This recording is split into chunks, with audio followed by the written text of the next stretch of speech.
আসসালামু আলাইকুম। আজকে আপনাদের জন্য নিয়ে এসেছি একেবারে ইউনিক এবং স্পেশাল রেসিপি।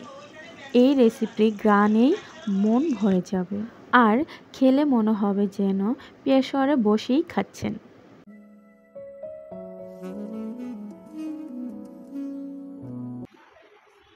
প্রথমে চুলায় একটি ফ্রাই প্যান বসিয়েছি। ফ্রাই প্যানটা কিছুক্ষণ গরম হলে দিয়ে দিচ্ছি খানিকটা ঘি।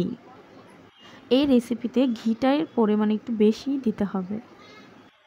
তেলটা একটু গরম হয়ে আসলে দিয়ে দিচ্ছি গোস্তগুলো। কাজটি সাবধানে করার চেষ্টা করবেন। আগুন, তেল, রান্নার ক্ষেত্রে এই কাজগুলো একটু সাবধানেই করতে হবে, কারণ গরম তেল যদি হাতে ছিটকে পড়ে তাহলে একদমই পুড়ে যাবে।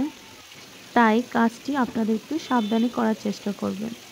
তো এখানে আমি একে একে সবগুলো গোস্ত দিয়ে দিলাম। দিয়ে দিচ্ছি সামান্য পরিমাণ লবণ।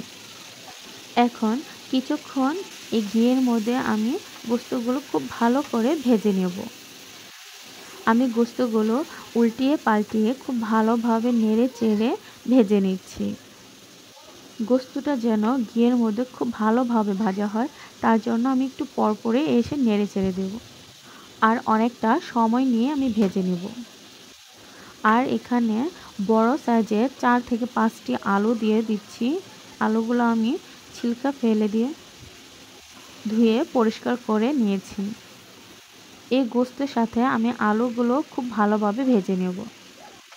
আর এখানে আমি চুলার আঁচটি মিডিয়াম আঁচে করে রেখেছি, কারণ এই গোস্তটা আমি অনেকক্ষণ সময় নিয়ে ভেজে নেব, আস্তে আস্তে ভেজে নেব। এই পর্যায়ে গোস্ত থেকে সুন্দর একটি ঘ্রাণ আসছে। যে এটা রান্না করতে যাবে তার মনে হবে এটা এখনই খেয়ে ফেলি। সত্যি বলছি, ঘিয়ে ভাজা গোস্তের ঘ্রাণটা অনেক সুন্দর। আমি আবারও উল্টিয়ে পাল্টিয়ে ভেজে নিচ্ছি। আর এগুলো একটু পরপর নেড়ে চেড়ে না দিলে জানেনই পুড়ে যেতে পারে। আর পুড়ে যেন না যায় সেদিকে তো অবশ্যই লক্ষ্য রাখতে হবে। যে কোনো রেসিপি একবার যদি পুড়ে যায় তার স্বাদ কিন্তু পুরোপুরি উঠে যায়। আর পোড়া জিনিস থেকে একটা তিতো স্বাদ আসে। তাই অবশ্যই রাঁধুনির এটি খেয়াল রাখতে হবে। এখন দিয়ে দিচ্ছি 2টি টমেটো। টমেটোগুলো আমি বড় বড় আকৃতি করে কেটে নিয়েছি। আর দিচ্ছি এখানে গোটা রসুন 4টির মতো দিয়েছি। আদাটাও হালকা বড় স্লাইস করে কেটে দিয়ে দিচ্ছি। আর এগুলো আমি আগে থেকে কেটে ধুয়ে পরিষ্কার করে রেখেছিলাম। আর এখন দিয়ে দিচ্ছি 4 থেকে 5টি আস্ত পেঁয়াজ। এখানে সব কিছুই আমি আস্ত দিচ্ছি। আর এখানে দিচ্ছি 10-12টার মতো কাঁচামরিচ। এখানে কাঁচামরিচটাও কিন্তু আমি কাটিনি। আপনারা চাইলে কিন্তু এটাতে বোম্বাই মরিচও দিতে পারেন। এখন দিয়ে দিচ্ছি কিছু গোলমরিচ। এখন দিয়ে দিচ্ছি পরিমাণ ও স্বাদ মতো লবণ।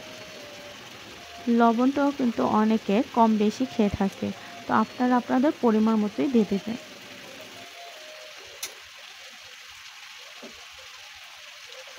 এখন দিয়ে দিচ্ছি হাফ মগ পরিমাণ পানি।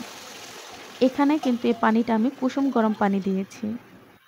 যেহেতু এই গোস্তটা অনেকক্ষণ যাবৎ সিদ্ধ হতে হবে, তাই পানিটার পরিমাণ একটু বেশি দিয়েছি। পানিটা দেওয়ার পর এভাবে নেড়ে চেড়ে মিশিয়ে দিচ্ছি। খুব ভালোভাবে নেড়ে চেড়ে মিশানো হলে একটি ঢাকনা দিয়ে ঢেকে রেখে দিচ্ছি কিছুক্ষণের জন্য। 10 থেকে 12 মিনিট পর ঢাকনাটি খুলে আবারও একটু নেড়ে চেড়ে দিচ্ছি। দেখতে পাচ্ছেন ঝোল কিন্তু অনেকটাই শুকিয়ে গিয়েছে। তো এই পর্যায়ে কিন্তু আমার এই রান্নাটি হয়ে গিয়েছে। তো দেখুন কি চমৎকার পেশোয়ারি বিফ রেসিপিটি ঘরে বানিয়ে ফেলেছি রেস্টুরেন্ট স্টাইলে, তাও খুব সহজে। তো পেশোয়ারের রান্নাটি কেমন লেগেছে তা কমেন্ট করে অবশ্যই জানাবেন। ভিডিওটি ভালো লাগলে অবশ্যই একটি লাইক দিবেন। আর সব সময় নতুন স্বাদের সাথে থাকতে চ্যানেলটি সাবস্ক্রাইব করতে ভুলবেন না। আজকের মতো বিদায় নিচ্ছি। আল্লাহ হাফেজ।